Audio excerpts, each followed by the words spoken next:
Good plan. Impossible things don't just happen. We'll get to the truth one way or another. Just relax. Even if everyone else suspects Lenny and Lynette, at least we will be supporting them from the stands. Besides, I doubt Farina understands any more about what happened than we do. Thanks, Navia. Well, we'll be going then. Best of luck to you.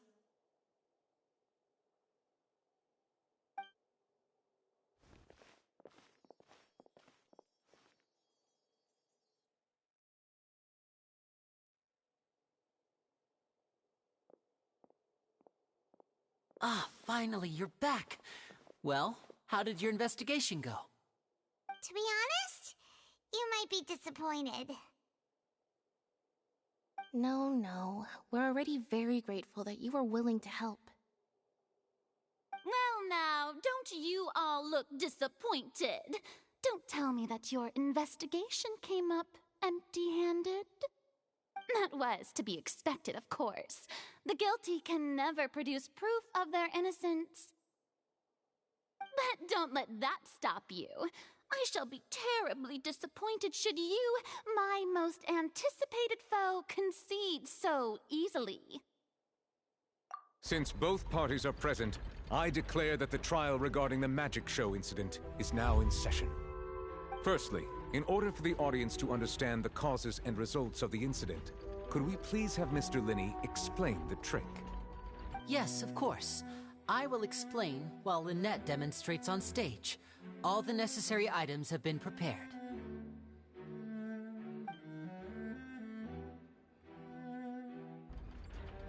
Thank you, Mr. Linney. In that case, I take your statement to be that you ran to and remained hidden within the magic box in the audience stands once the trick began, and thus could not have committed the crime. Is this correct? Yes, that's correct, Your Honor. In that case, I call upon the prosecution. Lady Farina, do you wish to refute his statement in any way? Why, of course I do. Allow me to take the first shot and break this case wide open. Mr. Linney is clearly lying. There is no way you could have been in the box the whole time if you were to abduct Halsey and murder Cowell. In fact, I'd say you were hardly in that tunnel at all. That is simply your hypothesis based on the presumption that I'm guilty. Oh, is that so? And if I may ask, what did you hear while you were inside your box? The roaring countdown of the crowd, of course. That's how I kept track of the time and built anticipation for the finale. And you didn't hear anything else at all? Nothing that might leave an impression of any kind? No, nothing. I see. But when the count reached 30 seconds or so, there was a thud. One so loud that I believe practically everyone heard it. Huh? Hey, hang on. Something's not right here.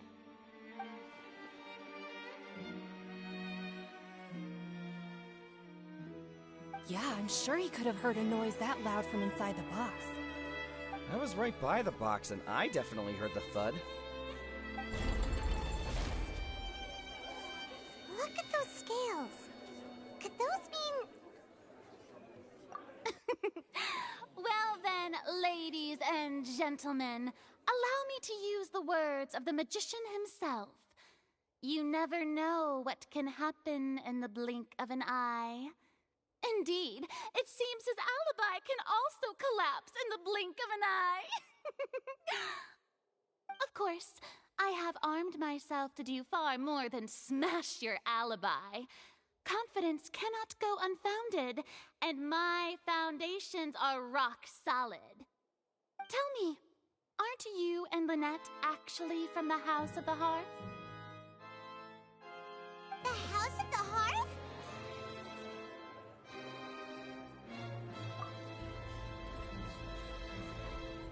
No wonder they did something like this. So the serial disappearances were the Fatsui's doing. Now it all makes sense. I've got a feeling that what happened on stage probably wasn't just an accident. That's irrelevant. Our identities have nothing to do with what happened. Indeed. Then perhaps you could tell us everything that happened during that 1 minute. Your first priority is to prove yourself innocent after all. I'm sure there is little that needs to be kept secret now. Unless your script already has holes in it. The Outlander is speechless. My, oh my, don't they look flabbergasted? Now comes the infighting in Discord, I suppose. This was almost too easy. Good thing I made all those preparations. Seems the all-nighter I pulled last night is really paying off. Hey, Linny, why didn't you tell us this before?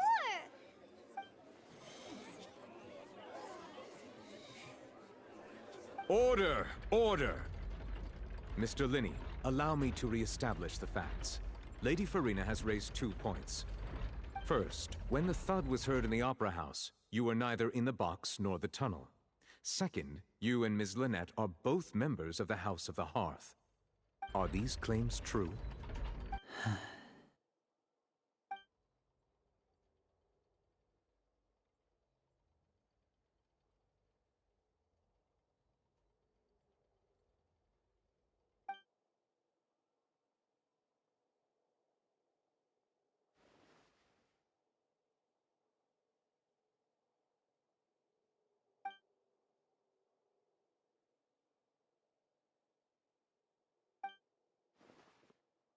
Please answer my question, Mr. Linney.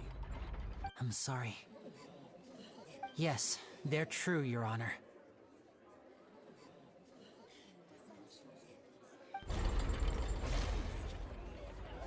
I knew it! Well, that's it. We might as well move on to the sentencing already. What should we do now? Granted.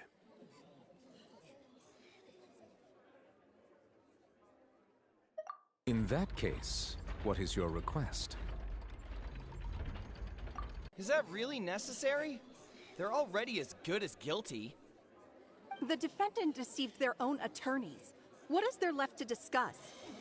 Order! Order, I say! Your request is reasonable, and we shall adjourn. This trial will reconvene in 1 hour. So you would stick to Mr. Linney's defense even after knowing what you do now? You certainly have more professionalism than I thought. In that case, my dear audience, let's allow the joy of victory to steep for a little while longer.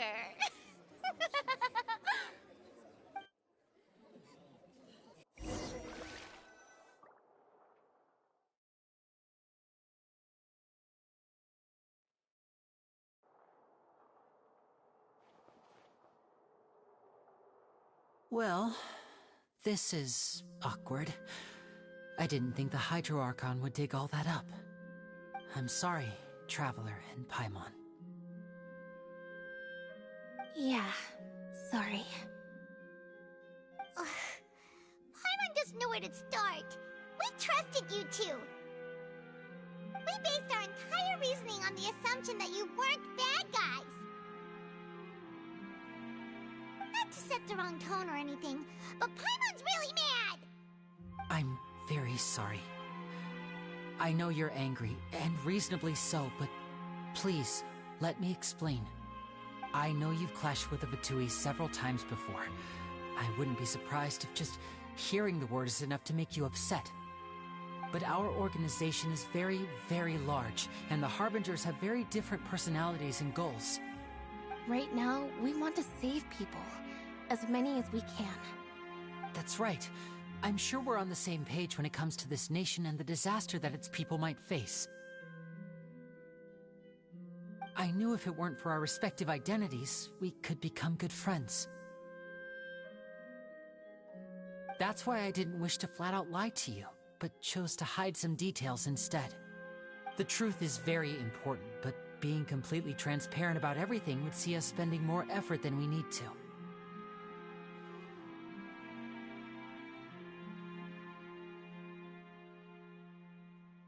Right. So, you be the judge. Heck, if I were you, I fear that I'd even struggle to trust me at this point. You met a Fatus who works as a magician, a trickster by trade. All by coincidence, too. But still, I'm asking you to trust me. I am no criminal. At least, not in this case. Sorry. Please forgive us. Well, you both say that, but...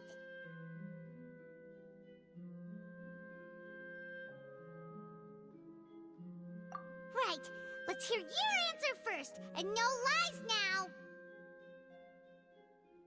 Of course. I'll answer any question you ask.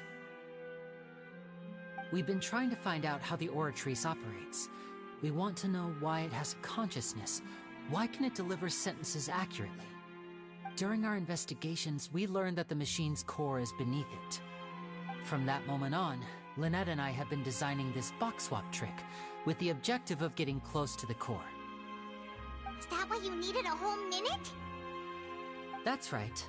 In truth, the audience would take about 75 seconds to count down from 60, while I would only need 15 to get to the opposite box. So, after jumping into the tunnel, I accessed the Opera House basement via the vent, and went to investigate the room in which the core is stored. That air vent was created during the construction of the tunnel specifically to execute this step. Well, nothing. As soon as I reached that room and was about to investigate, I heard someone's voice.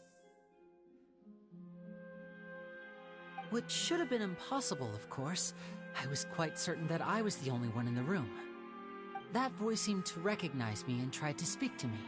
I chose to err on the side of caution and retreated the way I came. On the way back, I saw the broken vase and the clothes on the ground, but the countdown was almost finished, so there wasn't time to give it any thought. After that, the homicide occurred just as you saw.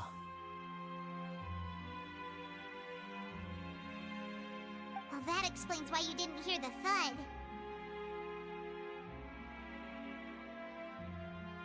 Because of that prophecy I told you about, of course. We must know all we can about this nation's secrets in order to deal with that prophesized crisis. That's the only way we can save everyone. So, there you have it. The whole truth. I swear, I didn't hide anything from you this time. It was never my wish to proceed under this cloud of mistrust either. But, like I said earlier, you can be the judge. If you want to leave because you don't trust the Fatui, there's nothing I can do to stop you. Well, Traveler, you decide. Paimon will follow your lead however you choose.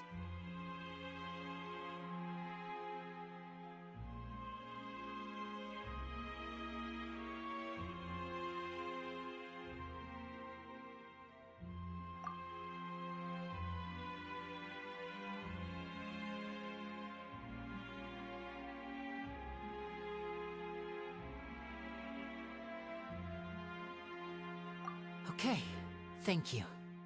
Thanks for giving us a chance. The current problem is that the scales are tipped pretty badly against you two. If we want to refute the Hydro Archon's accusations, we're gonna need a seriously watertight defense.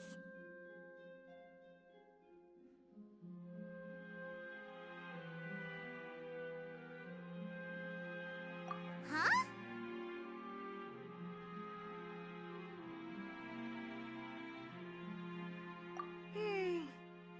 Oh, Paimon thinks she gets what you mean.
Both parties have returned to their positions.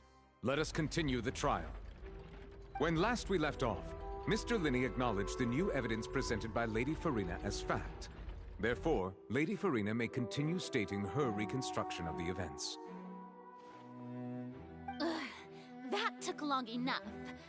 Now then, if everyone would lend me their attention. At this stage, let's revisit that scene from Linney's perspective.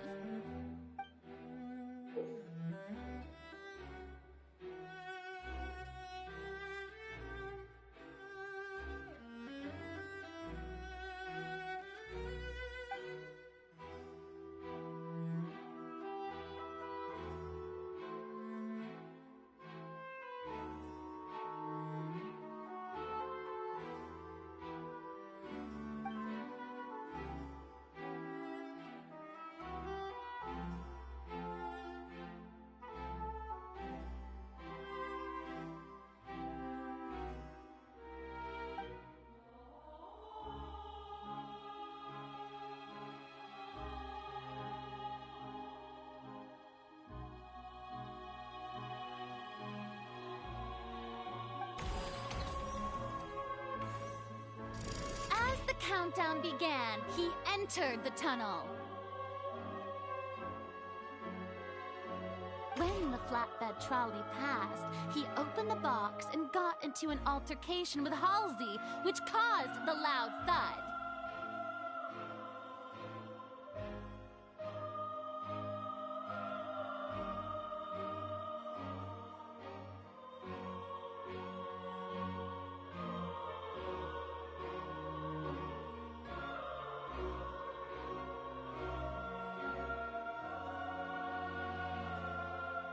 He did not realize that the sound could be heard by everyone in the opera house, which is why he claimed earlier that he could not hear the sound.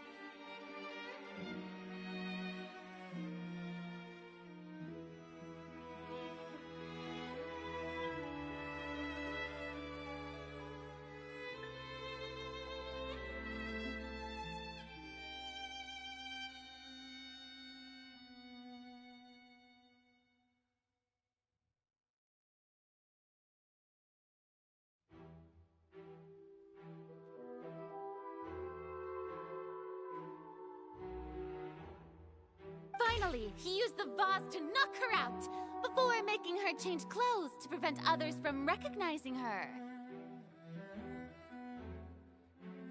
At this time, Cowell arrived in the tunnel, having heard that strange noise, and caught Linney red-handed.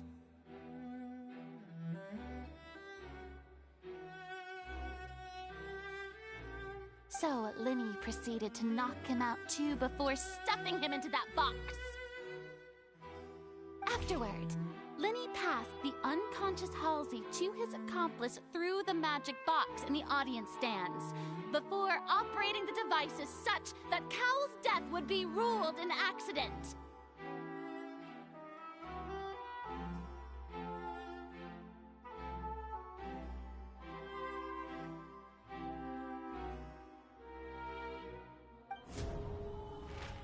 And there you have it.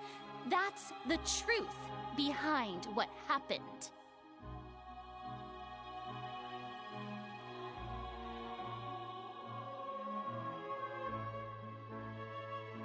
Does the defendant's side have any objections to Lady Farina's description of the events?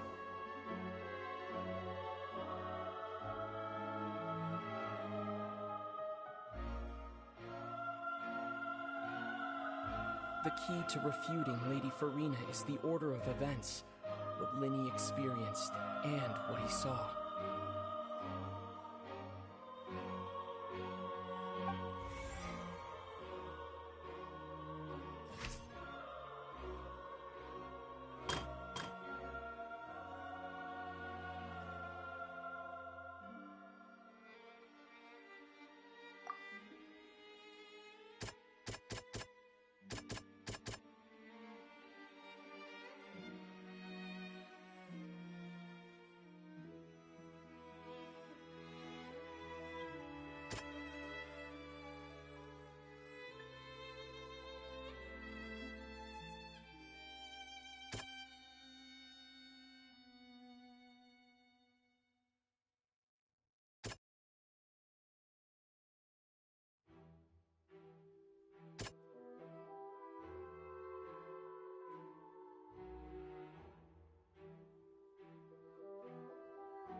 Seems...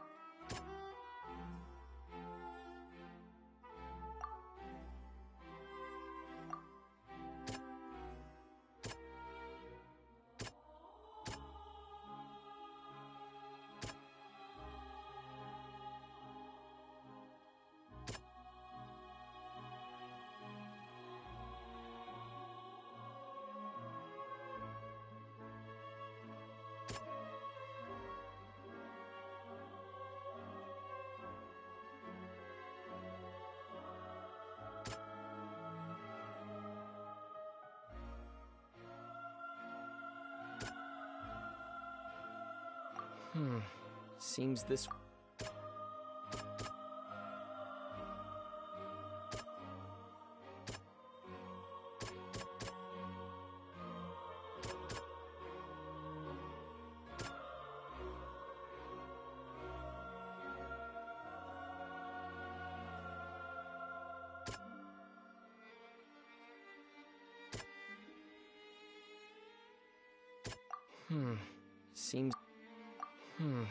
Seems... Seems this...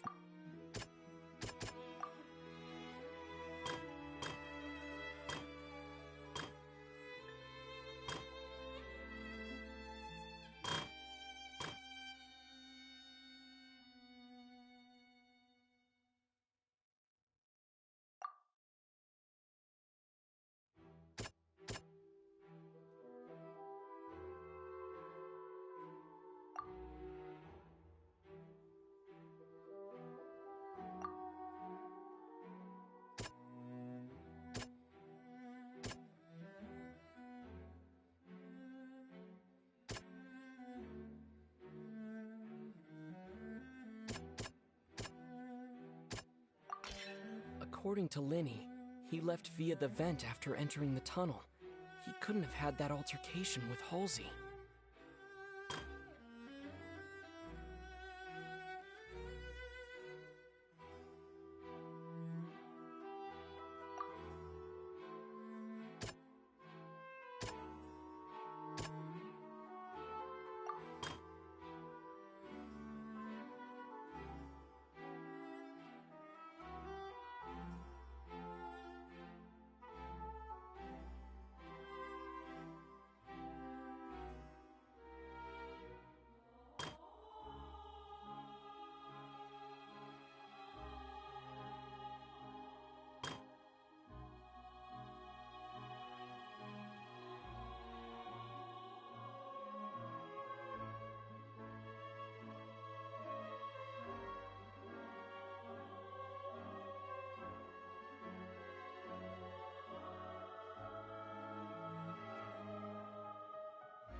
Linny did not take part in the underground altercation.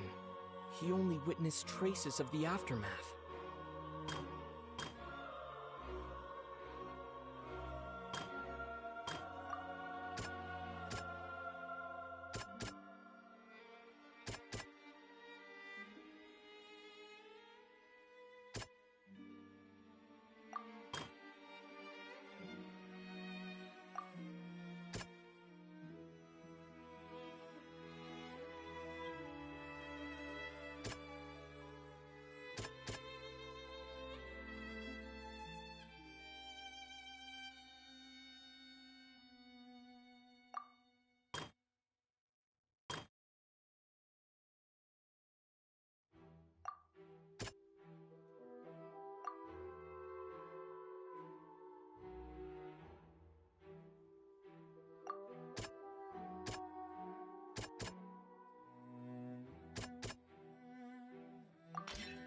Linny went to the room that contains the Oratrice's core. This is the actual truth. Attention! Ace Detective Paimon has something to say! When the countdown started, Linny did indeed go into the tunnel. But he immediately used a vent to access the Opera House basement, which is where the underground core of the Oratrice is stored. Once he reached that area, he heard a voice in what should have been an empty room. Since he felt something was amiss, he returned immediately. The crime scene had already developed by the time he reached the tunnel again, and in order to complete the magic trick, he did not remain there for any length of time. Finally, he reached the surface, and that was when the accident happened from his point of view. Therefore, he's innocent!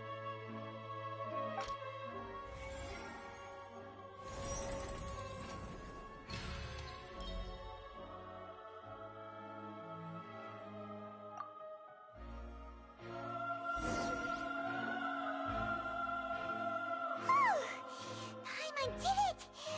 Paimon actually managed to say all that! Wasn't it awesome? In other words, you believe that he knew nothing of the incident? That's right!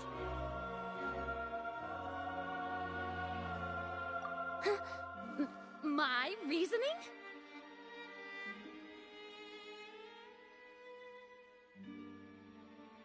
If that's the case, then if Carol hadn't entered the tunnel, who was the entire setup meant to kill? Assuming that what you say is true, Linny only needed to kidnap the young girl to cause a new disappearance case. What would the point of killing someone on stage be? Oh, they have a point. That's right, you tell them! And that's why they're partners of mine. They've managed to turn things around. Oh, well, your denial is very strident, I'll give you that. But what proof do you have to back your claims? Of course course I do. If he had been in the magic box the whole time, how could he have not heard that sound? Why do you ask? You're saying that he wasn't?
Sure we don't need to give this more thought?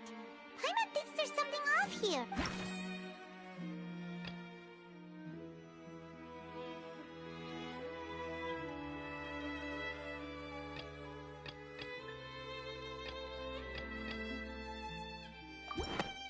That's right! Lenny wasn't in the box or in the tunnel. That's why he didn't hear anything strange during the performance. This means that when the crime happened, Lenny had already entered the basement via the vent. The same clue you used to disprove his alibi has now become the best proof! How do you like that? Well played. To think you'd use such logic. Well then, if it wasn't Lenny who committed the crimes, then who was it?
Could there have been a third person involved?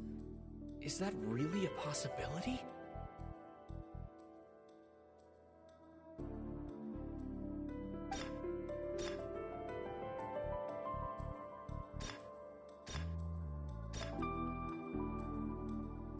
The The deceased's name is Cowl, Linny's assistant. He would have been able to tamper with the equipment.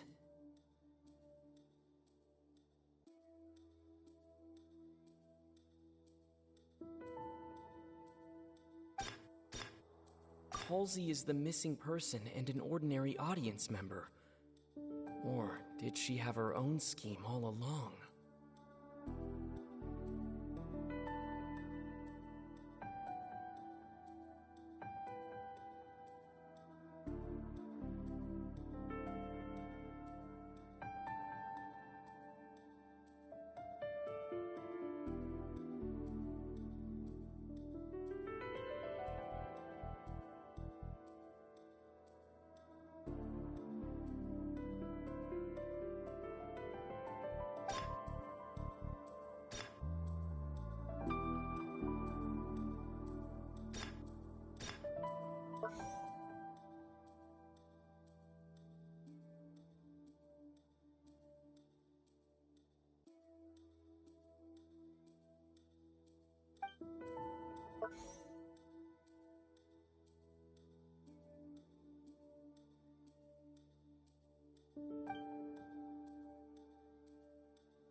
The deceased's name is Cowl, Linny's assistant.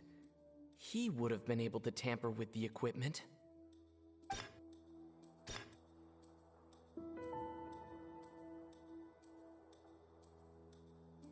Could there have been a third person involved? Is that really a possibility?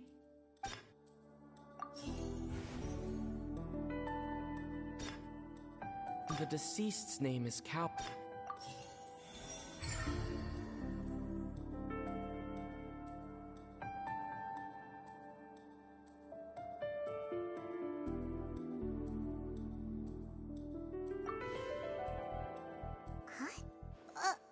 That can't be right. Are you serious? The killer was, in fact, Cowl, the deceased! Oh, is that so? How interesting! Let's hear your reasoning then. What I must do next is recreate the truth. What Cowl did, and how he went from would-be perpetrator to victim.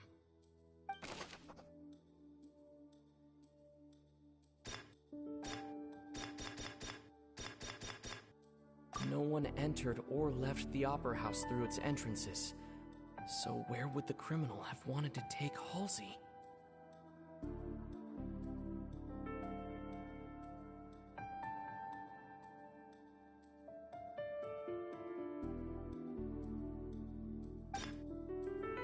The deceased's name is Cowl, Linny's assistant. Halsey's clothing was in the tunnel, so there must have been some fear that she would attract attention. The sound we heard may have come from a clash between the missing Halsey and the criminal.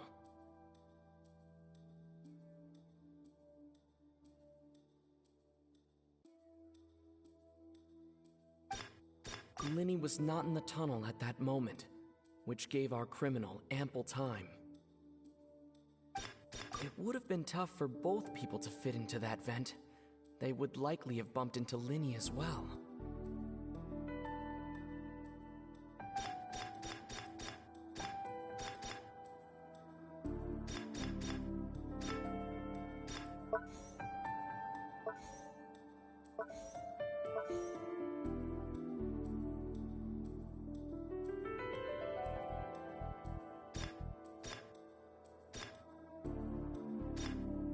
The sound we heard may have come from a clash. No one entered or left. Linny was not in the tunnel at that moment, which gave our criminal ample time. The sound we heard may have come from a clash between them. Halsey's clothing was in the tunnel. Linny was not in the tunnel.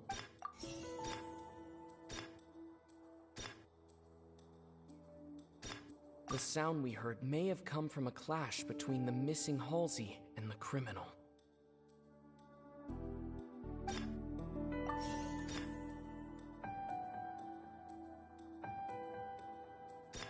The deceased's name is Cowell, Linny's assistant. He would have been able to tamper with the equipment. No one entered or left the Opera House through its entrances.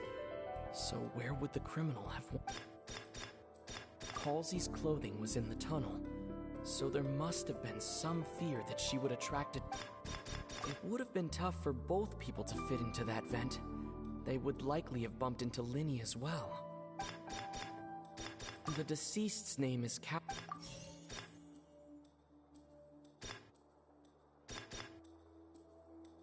No one entered or left the Opera House through its entrances, so where would the criminal have wanted to take Halsey? The sound we heard may have come from a clash between...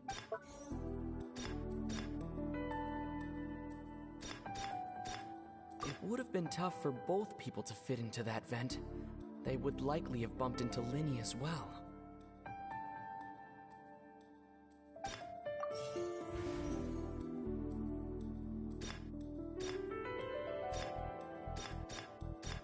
No one entered or left the...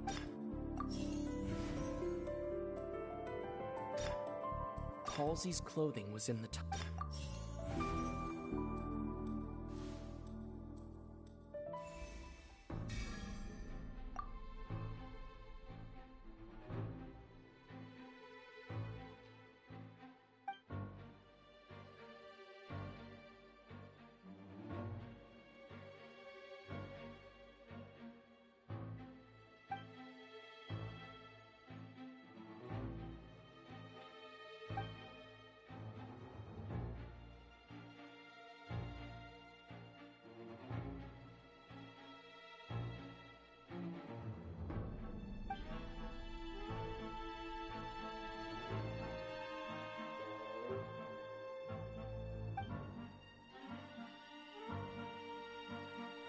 What's wrong, Traveler? Are you still having trouble figuring things out?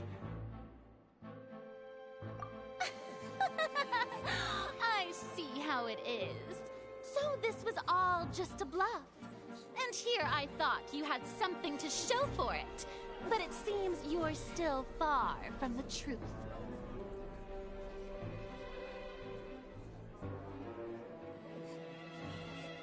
Look, since we're at a dead end, why not consider a different track? Just like the trick as it transpired, the end result must have been utterly different from the magician's initial design. If only we knew how Halsey disappeared. Well, that would be nice, but the tunnel only has 3 exits, and none of them seem very likely. And it's not like this is a magic trick where you can just make a real live person disappear. You know, like you did from that water tank, Lynette.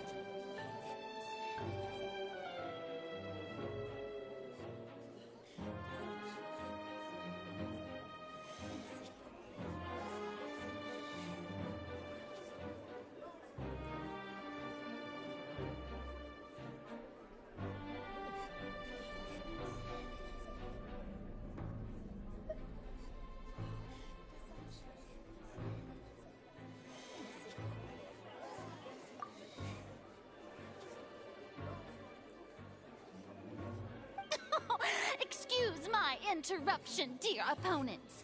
But do you not see that the crowd is growing impatient? There is no greater sin in this opera house than an awkward delay in the performance.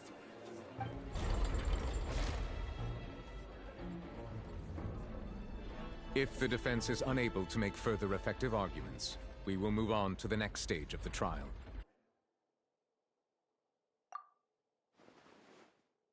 Linny was not in the tunnel at that moment, which gave our criminal ample time.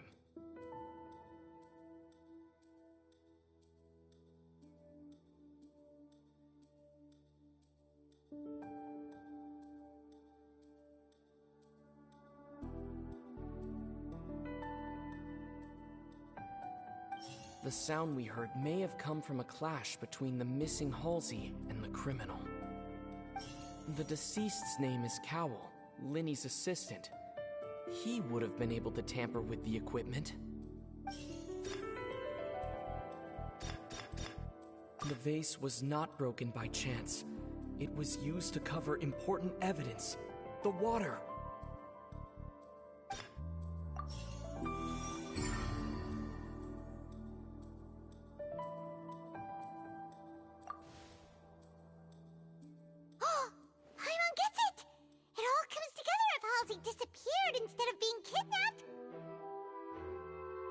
Lynette escaped from the water tank, vanishing gradually and leaving only clothes behind. If there's a similar method where a person could be transformed into water... Oh, just a moment, please. I do hope you know how preposterous you sound at the moment. How could a person ever be transformed into water? This is reality we're talking about here, not some magic trick.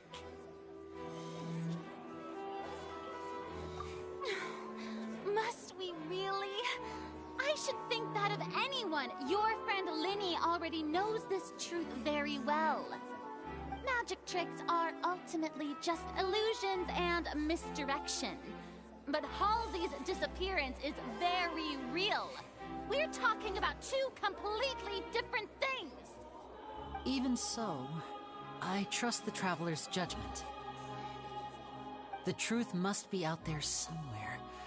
Perhaps some new line of reasoning may open if we try to gather all the focal points that don't make sense. Since Cal was the deceased, we haven't placed much attention on him. But given that we aren't making much progress with the case, it wouldn't hurt to have a look at his belongings, would it?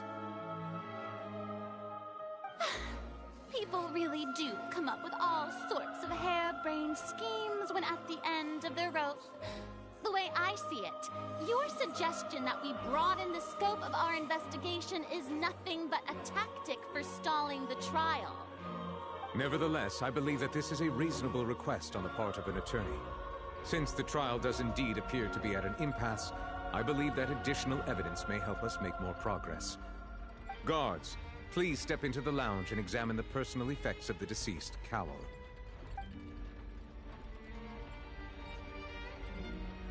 We are still examining the items, but we have already made critical progress that we feel must be shared with everyone post-haste. We discovered several test tubes of fluid within Cowell's baggage, each labeled separately. The notebook in his backpack claims that these fluids are... water from the Primordial Sea. The Primordial Sea? The note's contents also indicate that Cowell belonged to an organization that sells illegal drugs and that he had an accomplice. The notebook has many entries concerning safe usage of these fluids, in which the keyword dissolve appears many times. One of these tubes was labeled Opera Epiclese, along with yesterday's date. It is empty. The notes also state that these dissolution properties work exclusively on people from Fontaine. It's likely that Halsey was chosen as some sort of test subject.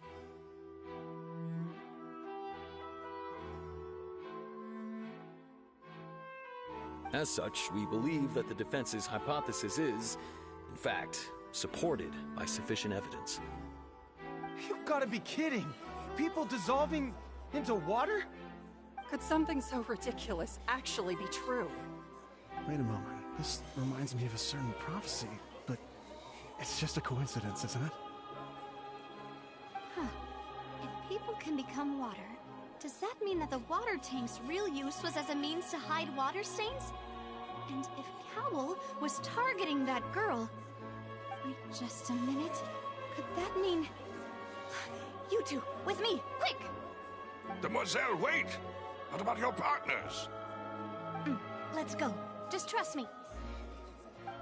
Order! Order! It is undeniable that further examination of the deceased's personal effects has yielded some surprising results, but we cannot yet verify the veracity of these clues. Still, let us assume that these clues are indeed authentic, albeit with the understanding that Ms. Halsey has yet to be found. Guards, please continue examining the items along these lines. Mr. Linney, it appears your hypothesis is supported by the evidence, so please continue speaking. Of course. Thank you, Your Honor. If we uphold this hypothesis, I believe that many of this case's seemingly unrelated clues can be connected together. Right! Like the metal hook! That one didn't make sense at all. Let's think about this. Cowell's methods must have something to do with that water from the primordial sea.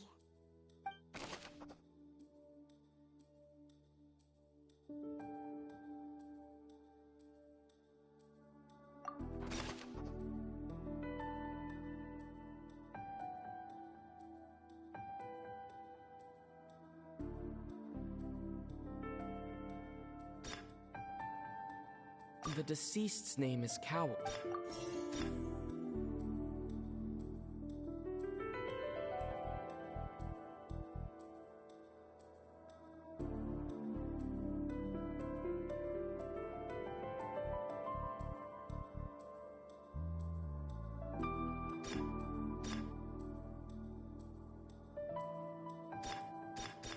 Now it seems like the hook rope was not meant for another magic trick, but was instead some form of triggering mechanism.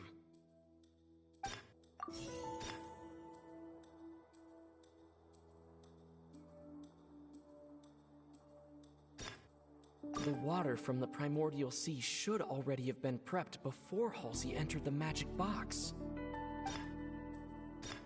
Lynette was in the magic box on stage the entire time. Did she have something to do with this?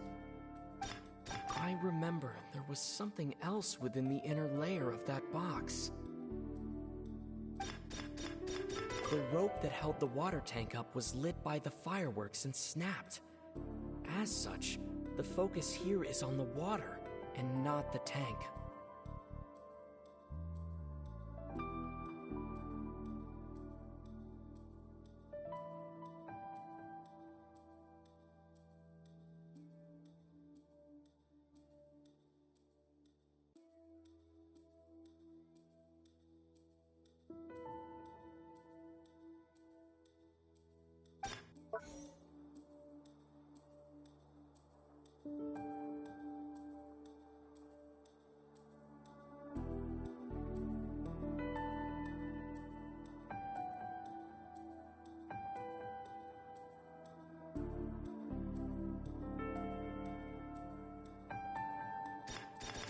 I remember there was something else within the inner layer of that box.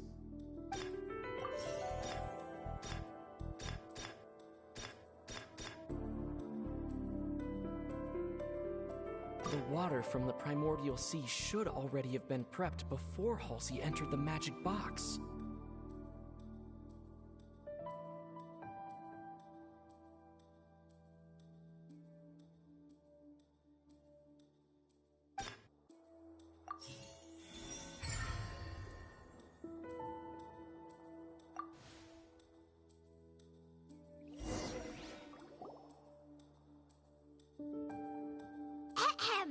It's Ace Detective Paimon's time to shine again!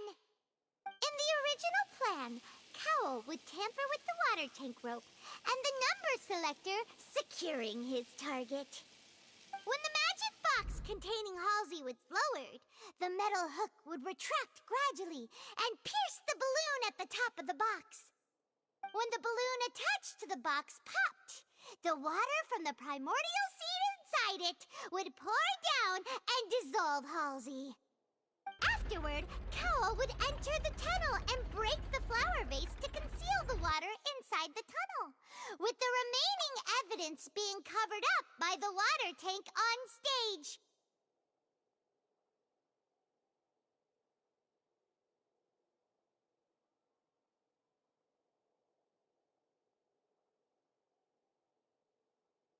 But he encountered something unexpected in the tunnel, and wound up being fatally hit by the same water tank he meant to use to cover his tracks.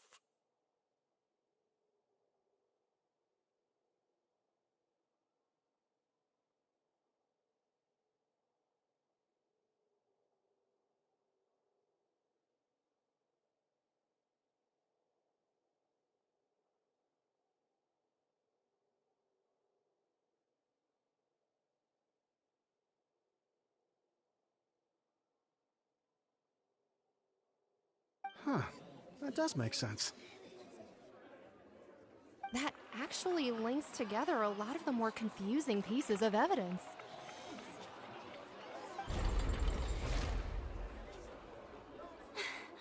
Oh dear, what do I do? Even I think they sound convincing now. Have I falsely accused an innocent person? What a humiliation. Now, it seems like the only point of contention remaining is the exact circumstances that led to Cowl's death. His notes mentioned he had an accomplice who could be related to the situation. On that note, the guards have just contacted me indicating that they uncovered new evidence. I shall now invite him on stage to share it with us. Thank you, Your Honor. We were just inspecting the luggage of the other people involved in this case. And we found an identical sample of the water from the primordial sea among Linny's personal effects. What? That can't be. Oh, I see. Well, how wonderfully comedic to have your own counterattack only to come back and wound you. Does this not clear all doubt? My dear citizens, my loyal audience, allow me to present my reasoning and bring this performance to a swift close.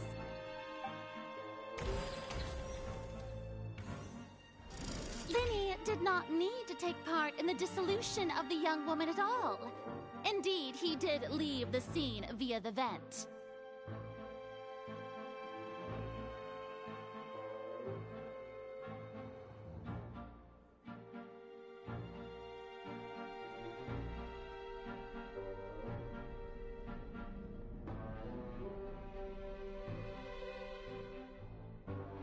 Having made modifications to the props beforehand, his accomplice Cowl then caused Halsey to vanish using the water from the primordial sea.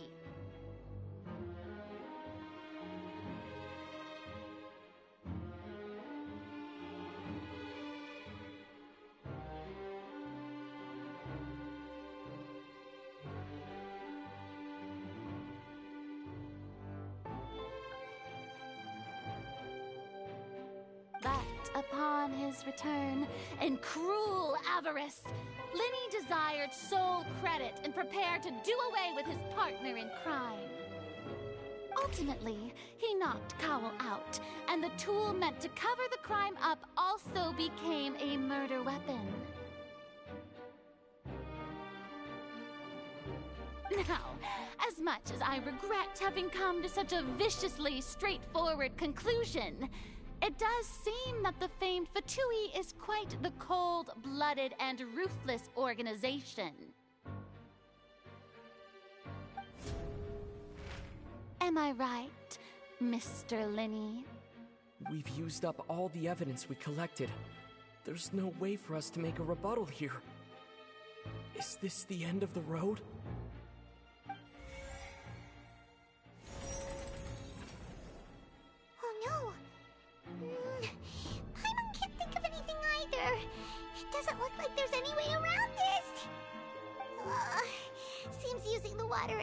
evidence was too good a move. Why did this have to happen now? I think we've all seen enough now, and we have ample witnesses to my flawless reasoning. I believe this is indeed the finale. Now then, my good, noble Chief Justice, should we not, in your view, move...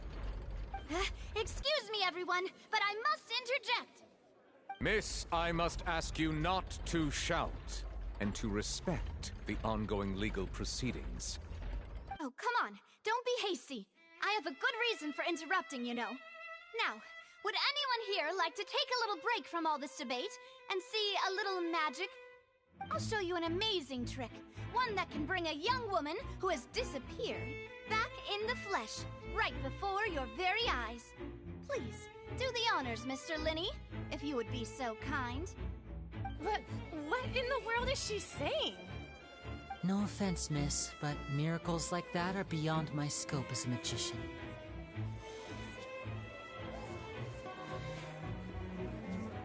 Come on now, don't be silly. Magic is all about misdirection, isn't it? It often conceals the truth while presenting a fascinating illusion.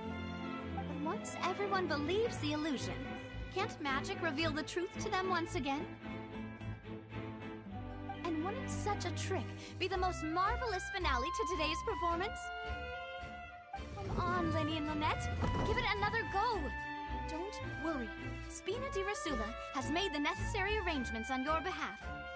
But, as the magic makers and stars of the show, I think I should leave the final performance to you. I understand.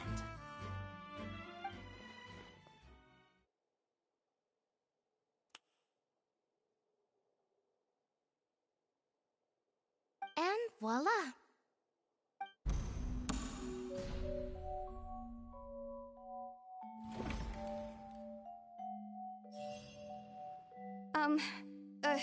Sorry for the interruption.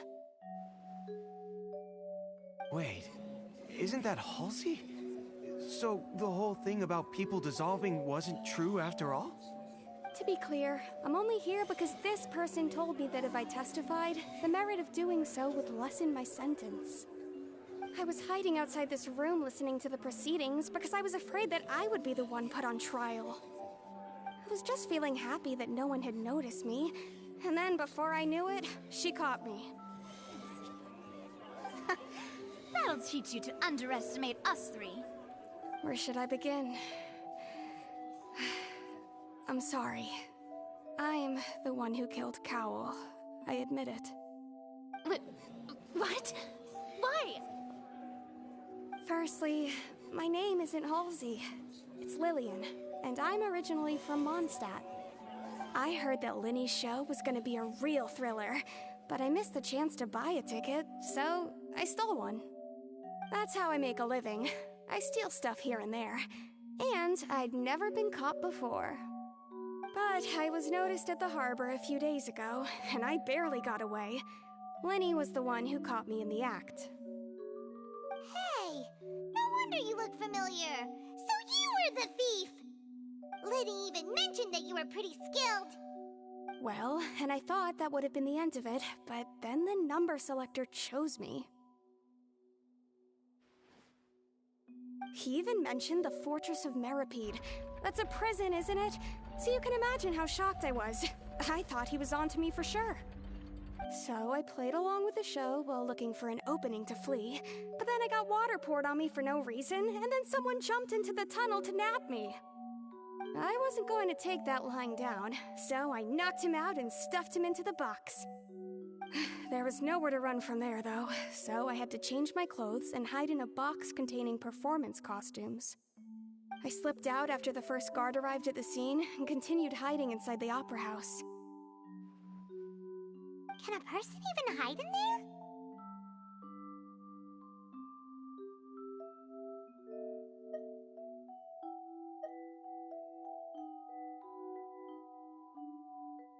But I swear I didn't know that the water tank would fall down. Really, I swear it. Had I known that, I wouldn't have put him in the magic box. I may be a thief, but I'm no killer. Well, that makes everything pretty clear now, doesn't it? This time, we need to tell the entire story from Lily-Ann's perspective.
Seems...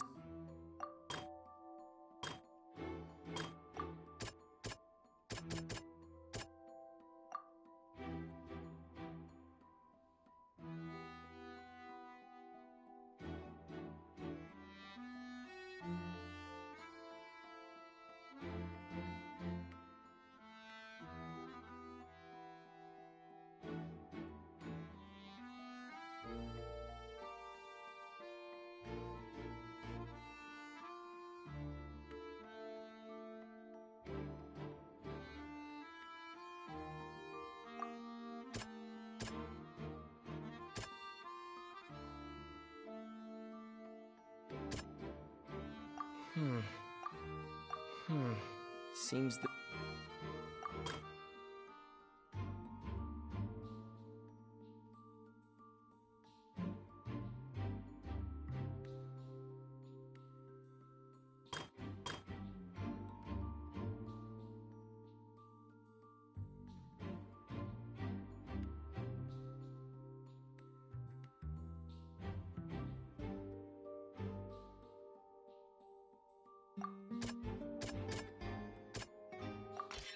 Lily-Ann was afraid that she would be recognized if she left, so she changed clothes and hid, biding her time.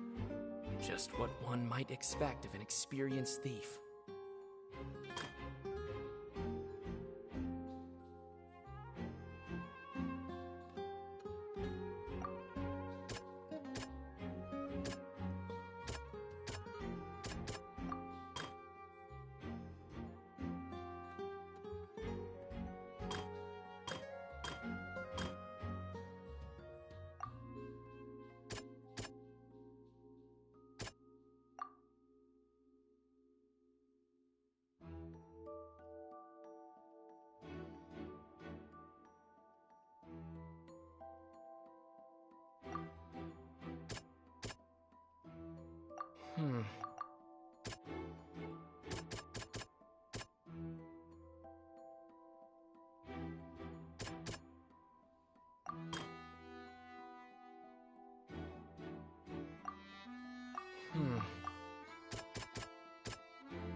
The flower vase was not broken to cover anything up, but it was smashed during the struggle between Lillian and Cowell.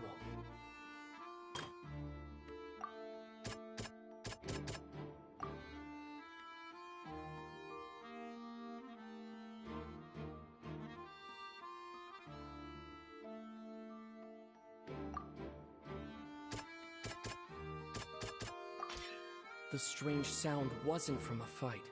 It was Lillian's attempt to break out when she was frightened. And it's Ace Detective Paimon time! Having been selected out of the blue, Lillian panicked. Her panic only intensified after she entered the tunnel and had water poured on her head. So she kicked the door open, producing the thud we all heard. Hearing the commotion, Cowell leapt into the tunnel, only to discover that Lillian had not dissolved.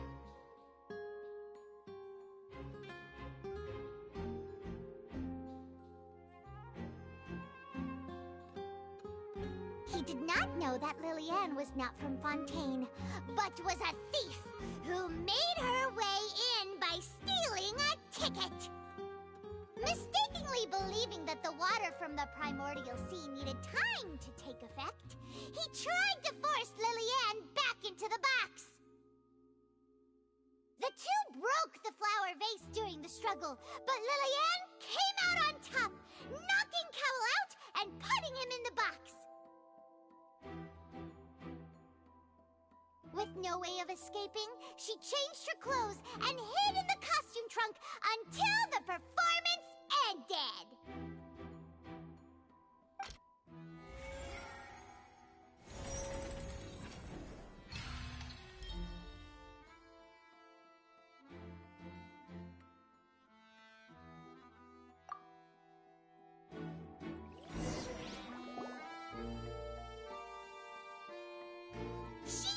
That she would have to go through guard inspection if she tried to leave afterward. So, she has been trapped in the Opera House these last 2 days. She had already become desperately hungry by the time we were chatting over macarons. So, she swiped 2 of them right under our noses. Talk about a sneaky thief. At this point, all the events that happened in the tunnel have now come to light. Ah, so that's the whole story. Bravo! Bravo! Now then, Lady Farina, do you wish to speak against the defense's statements? Please answer the question, Lady Farina. Also, if I may add, the trial has not yet ended. As such, I request that the prosecution not leave the room before the proceedings have concluded. What? Are you reading my mind now? No, I have no further arguments. I admit defeat. But really, could you at least have left me with some dignity? Wow, look at that! She's like a deflated balloon now. If there are no objections, then as the Chief Justice of Fontaine, I shall once again repeat the full sequence of events. The actual perpetrator of the serial disappearances, Cowell, selected his next victim from the audience reservation list. With some modifications to the selector, he could ensure that the pre-selected young woman would be chosen. To cover up any evidence while committing the deed, Cowell thought of allowing the water tank to fall, which would conceal the water left behind after the young woman was dissolved. He also tampered with the rope suspending the water tank, using the fireworks at the end of the performance to cause the tank to drop and hide the watermarks. He poured the water from the primordial sea into a balloon during the preparation of the magic box and stuck it to the box's lid. Finally, he passed the prepared hook on a rope through the gap in the magic box's door when bringing the young woman to said box.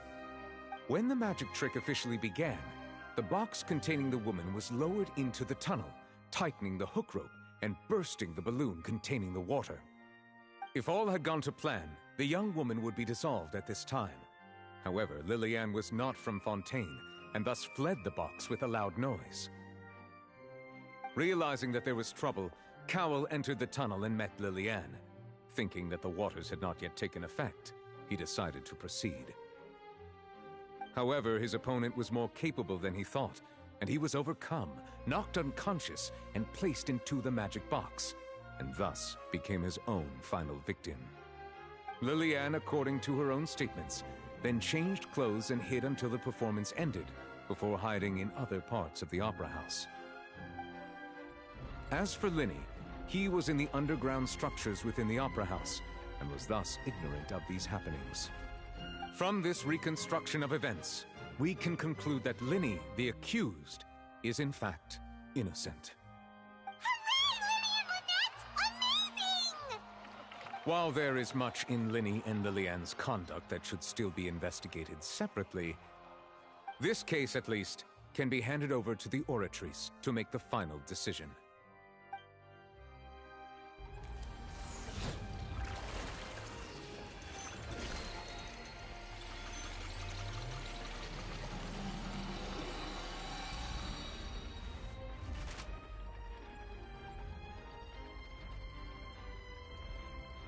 As such, Linny and Lynette are officially declared not guilty.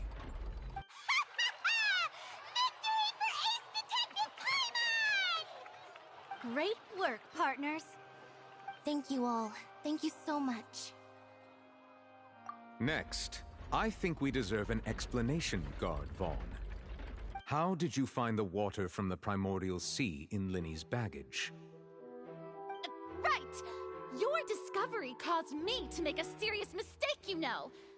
Or was that not a discovery, but false evidence that you dared to bring before this court? I suspect that the accomplice mentioned in Cowell's notes was not Linny, but you, yes?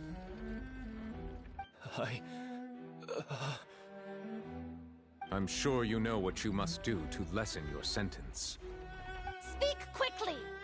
Unless you want to earn yourself a one-way ticket to Coupon Town. I was just following orders. We were supposed to place blame for the serial disappearances onto Linny, and thus cause suspicion to fall on the Fatui. The higher-ups said this was the best opportunity to do so. And now that your plan has fallen through, and the secrets of the water have been revealed, you have become a liability to said higher-ups, yes? Therefore, you would be wise to tell everything you know, and seek the protection of the guards. Yes, I'll tell you everything I know. Our boss discovered that the water can cause people to dissolve. It can also be made into a potion, which when extremely diluted, can cause people to experience unforgettable exhilaration. We've been in this business for a while now, and have made decent more off it. The disappearances were also the boss's idea. I mean, this is the boss we're talking about. The...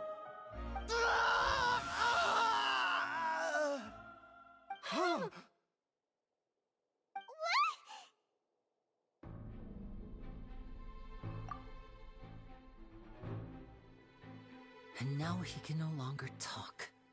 Such ruthlessness. I shouldn't have expected any less of them. An outrageous act. All present, please submit to inspection immediately.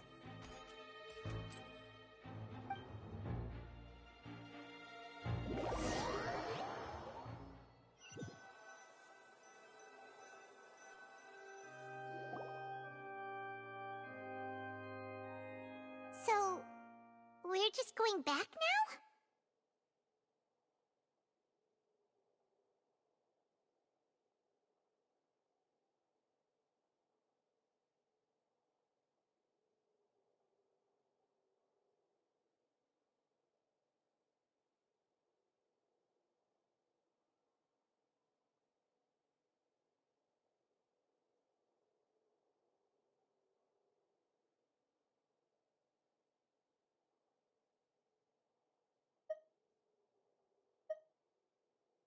That's true, but...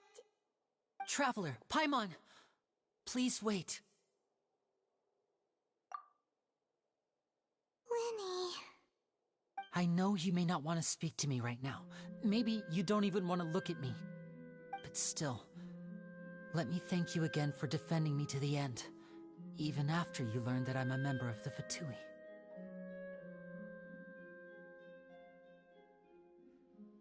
I guess. But regardless, I'd like the opportunity to set things straight. I didn't approach you with any ulterior motives or ill intent. I've spoken to you as myself, just plain Linny this entire time. As for why I'm a Fatus, it's because the goals of the House of the Hearth align with those of an orphan like me. That's all.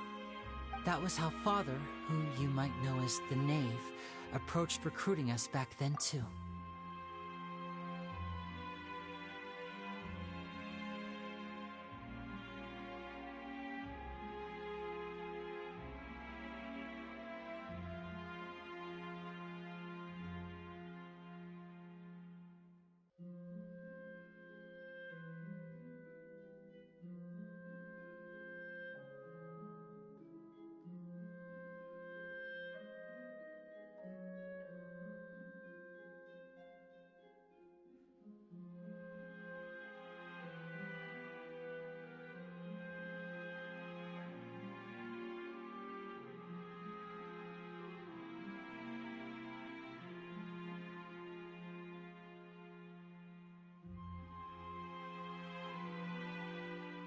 Knave? The one who controls the House of the Hearth? She's your father? That's right. And since we're here, I was wondering, would you mind hearing a story? It's about my past. Back when our parents first died, Lynette and I were left wandering the streets. To survive, I took to surreptitiously observing an older street performer who did magic. It took me several days to figure out how he pulled off his amazing tricks. I took my sister through several streets until we found a crowded corner, and we began to perform magic tricks there. To my surprise, we proved to be pretty popular, and we could at least stop worrying about where our next meal would come from for a time. But I didn't want my sister to remain a street rat together with me forever. Before long, an aristocrat came to me and claimed that he wished to take us in after watching my performances. So you went from orphans to nobility just like that? That was how we felt at first too. As if fate was on our side and we could say goodbye to those painful days. But I gradually discovered that while we were called foster children, he was really after my talent for magic tricks. He would constantly take me to all sorts of banquets to garner attention, which he would then use to expand his social circles. That doesn't seem too bad either. Better than roaming the streets at any rate. It took a while for me to realize just how dark his heart really was. After one particular performance at a banquet, I discovered that Lynette was not on the same return vehicle as me. I waited a long time after we returned home, but she did not come back. I went to that noble's bedroom and asked him about her whereabouts. The answer he gave me was, she caught the eye of the most eminent person at the banquet, so I sent her over as a gift. I mean, you'll be able to perform your magic regardless of who your assistant is, yes? Oh no. So he was gonna... But wouldn't Fontaine's laws deal with such people? As far as outsiders are concerned, this is a relationship akin to adoption or foster care, and they have their ways of escaping the eye of the law. I managed to ferret out the location of the mansion of that so-called eminent person and hurried through the night. But by the time I leaped over the walls, avoided the guards, and made my way in, all I saw was the moonlit ground covered in blood, and the knave standing there in the darkness. So, she'd already taken care of that guy. That's right. She had rescued my sister before she could come to any harm, and had even discovered several girls hidden in a basement, all of them orphans. Father, the knave, might have seen something in me, and so she made me an offer. The House of the Hearth welcomes you, for your interests align with ours. Here, none will ever betray you. Indeed, betrayal shall never be permitted here. I was hesitant to trust her. I mean, I had just been betrayed by nobles. But she was also quick to destroy the noble who had taken us in at first, giving us back our freedom. Oh, so that's how the two of you joined the House of the Hearth.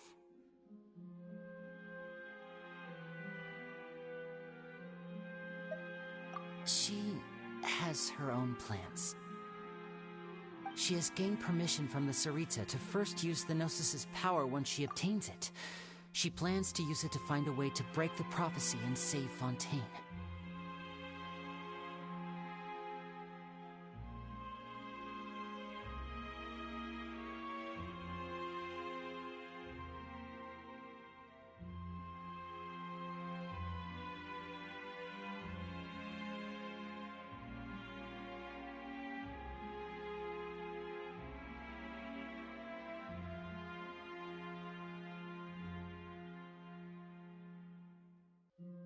So, she believes in that prophecy too? That's right. The whole House of the Hearth is currently working to combat that crisis.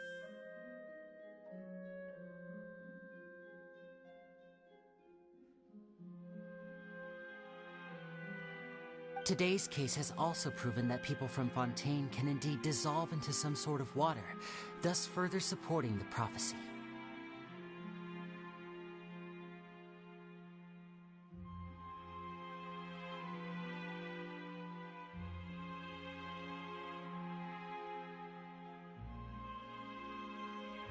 All of us house members here, Lady Arlecchino herself included, are from Fontaine.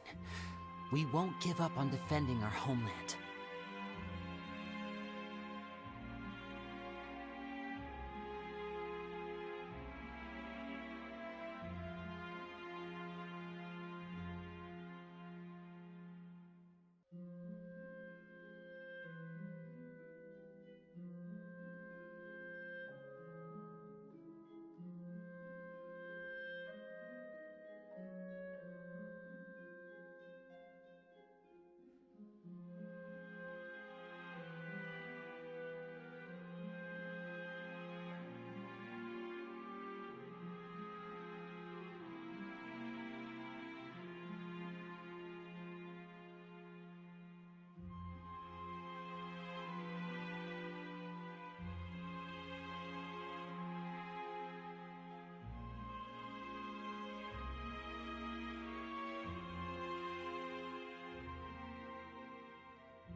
To us orphans, the only connection we have left to this world, apart from our family, is our homeland.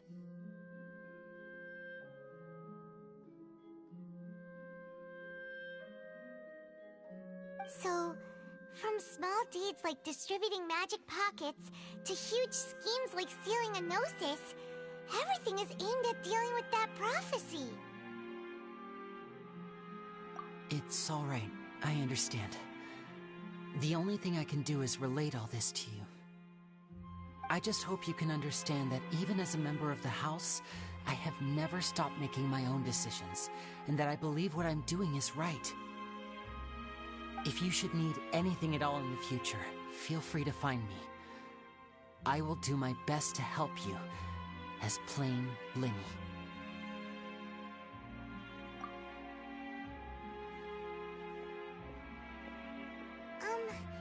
Bye, Linny!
Hey there.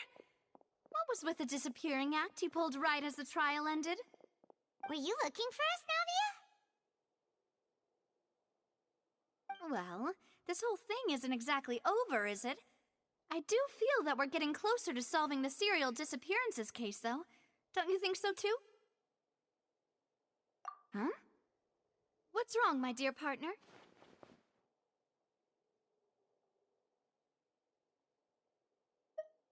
Besides, are you sure we're the ones who can crack a case that's been cold for decades now?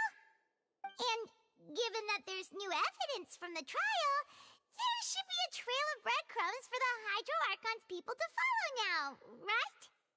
Ah. I see. Well, I won't lie. I'm a little shocked to hear that from you. But I suppose you are just travelers who have only arrived in Fontaine after all. Sorry.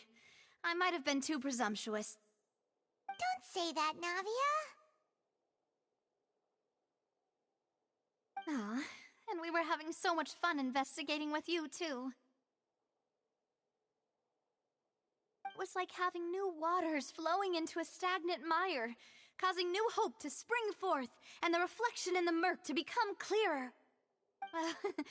Sorry about that. I'm a bit prone to nostalgia. Don't mind me. Wait, shall we have a farewell meal? You know, to commemorate our time as partners? Huh? Do we really need to get that formal? Well, guess you really did treat us as partners, huh? Well, I'd just like to have a proper ending to every important memory. That way there are no regrets later.